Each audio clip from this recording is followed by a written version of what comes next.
میرے پاس جو سورسز سے چند خبریں ہیں وہ یہ ہیں کہ پاکستان تحریک انصاف کی بلکہ عمران خان صاحب کی جو لیگل ٹیم ہے وہ ان کو انکنڈیشنل معافی مانگنے سے اس لیے روک رہی ہے کہ اگر آپ نے یہ کیا تو یہ ایکچولی ایک پیکج ہے کہ اگر آپ نے معافی مانگی تو ساتھ ہی ساتھ اس کا مطلب یہ ہے کہ آپ نے ایکسیپٹنس آف گلٹ بھی ہے، آپ مان لیتے ہیں کہ ہاں جی آپ سے غلطی ہوئی ہے، تو برائے مہربانی اس رستے کی طرف تو بالکل بھی مت جائیے گا، کیونکہ اگر آپ نے یہ کر دیا تو اس کے بعد یہ کورٹ کا پریروگیٹو ہے کہ وہ آپ کے حوالے سے آپ کو گلٹی ڈکلیئر بھی کر سکتا ہے، کیونکہ آپ خود بھی اپنا گلٹ مان چکے ہیں۔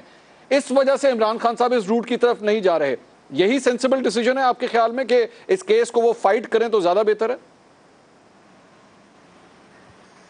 جی منصور، آئی تھنک وہ ٹائم تو بائی کریں گے، اور میرا نہیں خیال کہ غیر مشروط معافی مانگیں گے۔ غیر مشروط معافی مانگنے کے لیے ایک سینس ہونی چاہیے آف دا فیکٹ دیٹ آپ نے غلط کیا، ایک کریکٹیو بیہیویئر نظر آنی چاہیے، اسی لیے کورٹ چاہتے ہیں کہ آپ کو ایک کریکٹیو کائنڈ آف میجرز لینے پڑے۔ لیکن وہ کریکٹیو میجرز کیا ہیں؟ فواد چودھری صاحب کا دھمکانا بار بار کہ ہم بند کھول دیں گے تو عوام آ جائے گی، پھر اس کے بعد عمران خان صاحب جا کے دیکھیں جسٹیفائی وہ کرتے ہیں، وہ کہتے ہیں انہوں نے ایسا کیوں کیا، وہ یہ نہیں کہتے کہ ان سے غلط ہوا۔ اور یہ ان کا المیہ بھی یہی ہے کہ آپ جس سے بھی بات کریں پاکستان تحریک انصاف میں، وہ یہ بتائیں گے کہ دیکھیے نا وہ اس طرح اس لیے ہو گیا، وہ اس لیے کہہ گئے، جذبات میں بہہ گئے، اللہ پازی بہتر ہو سکتی تھی۔ لیکن دیکھیں نا مسئلہ یہ ہے کہ بھائی آپ یہ ماننے کو تیار ہی نہیں ہے کہ آپ سے غلطی ہوئی ہے، آپ یہ نہیں ماننے کو تیار، اور وہ تو کوئی بھی ماننے کو تیار نہیں ہے، اس لیے میرا خیال ہے کہ وہ اب مانیں گے بھی تو I don't think it will be very believable.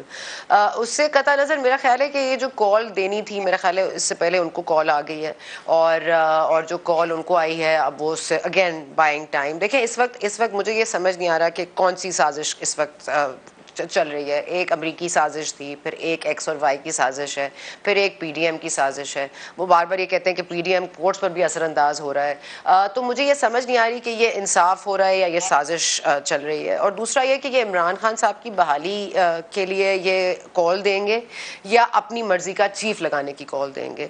اور دیکھیں اس وقت جو بیسک ڈیسیشن ہے وہ نومبر کی ہے، اور نومبر میں تعیناتی از prime and of utmost importance to Imran Khan. He doesn't care about anything else. اب وہ عوام کو ڈھال بنا کے اس کے سامنے کھڑے ہو جائیں۔ مسئلہ یہ ہے نا کہ آپ پورا سچ بتا دیں، آپ بتا دیں آپ کے ساتھ کیا ہوا ہے۔ آپ جمہوریت کے ساتھ ہیں؟ نہیں۔ کیا آپ جمہوریت کے لیے لڑائی لڑ رہے ہیں؟ نہیں۔ کیا آپ آئین کی بحالی کے لیے لڑائی لڑ رہے ہیں؟ نہیں۔ کیا آپ کورٹس یا عدلیہ کی بحالی کے لیے لڑائی لڑ رہے ہیں؟ نہیں۔ آپ تو عمران خان صاحب کی بحالی کے لیے بھی نہیں لڑ رہے، آپ تو اپنی مرضی کا چیف لانے کے لیے لڑ رہے ہیں۔ اور اس ملک میں المیہ یہ ہے کہ عوام کو ڈھال بنایا جا رہا ہے، اور آئی ڈونٹ تھنک عوام کا اس قدر برا استعمال پورے میرا خیال ہے 75 سالہ ہسٹری میں نہیں ہوا۔ اور اس وقت یہ کہ عوام کو انڈرسٹینڈ نہیں کرنا اور وہ انہوں نے پورا سچ نہیں بولنا، کیونکہ کہیں نہ کہیں کوئی نہ کوئی بات چل رہی ہے۔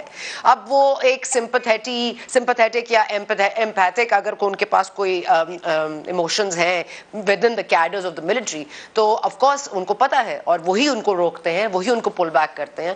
پھر ان کو بتایا جاتا ہے کہ اب یہ نہیں ہو رہا اس طرح سے، اب آپ واپس آ جائیے۔